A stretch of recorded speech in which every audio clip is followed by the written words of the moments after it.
Hello, everyone. Before we get started, make sure to like and subscribe, and leave a comment saying where you're from and when you watched.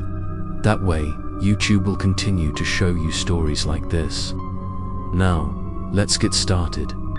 After the terrifying encounter, I was almost exhausted, both physically and mentally. The following days, I lived in a state of extreme tension. Whenever I passed the mirror, I felt the cold eyes of the keeper following me. Sometimes for a moment, his figure appeared right behind me, but when I turned around, there was only an empty space. The old man next door was getting weaker, but he still insisted on staying to help me. He said that he was the last person to witness Margaret's death. That day, she tried to seal the mirror but failed, and her soul disappeared. He believed that. Now it was my turn to continue this fight, because only those chosen by the curse were capable of facing it. I sat down and carefully read the ancient book that the town librarian gave me.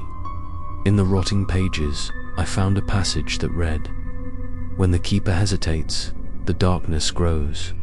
When he fears, the darkness spreads. But when he accepts the truth, the only light appears." The words sent a chill down my spine. Was it necessary for me to accept myself as part of the curse instead of fighting it?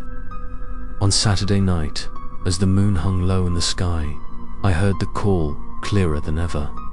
It was no longer a whisper, but echoed throughout the house. "James, open the door for me." The deep voice made every window vibrate. The wooden floor groaned. I walked to the mirror in the hallway, where the moonlight shone faintly. The keeper appeared clearly, his deep eyes sucking my soul. Suddenly, I found myself standing in another room, dark and cold. Surrounded by trembling figures, they whispered for help. A thin woman with sunken eyes grabbed my hand and whispered, "Help us. Only you can open the door." I jerked my hand back in panic, but her hand was as cold as ice, leaving a bruise on my wrist.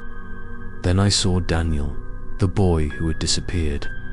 He stood a few steps away from me, his eyes dark but filled with sadness. He said, "Did you see? He keeps us here forever. If you don't open the door, we will never be free."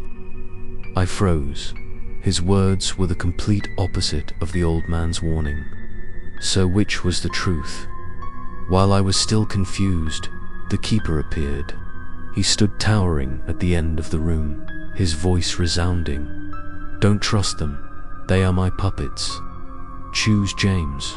Stay here instead of me, or let me go out." I trembled, my mind spinning. Screams, pleas, and twisted laughter crashed together like a storm. I was yanked back, falling straight into the darkness. When I woke up, I found myself lying on the floor. The old man stood nearby, his face worried. He said I had been unconscious for hours, and the mirror was constantly glowing.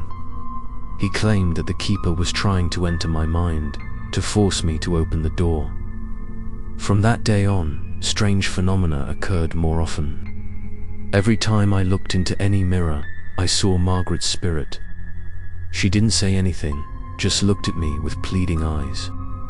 Daniel kept appearing in my dreams, his small hand trying to pull me away. I didn't know if they wanted to save me or lure me into the keeper's trap.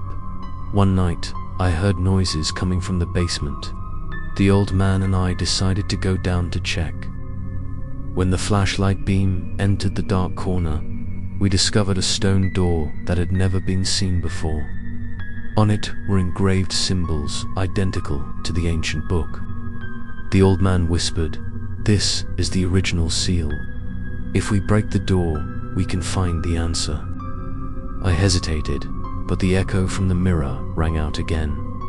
"Open it, James. The key is your blood." My heart clenched.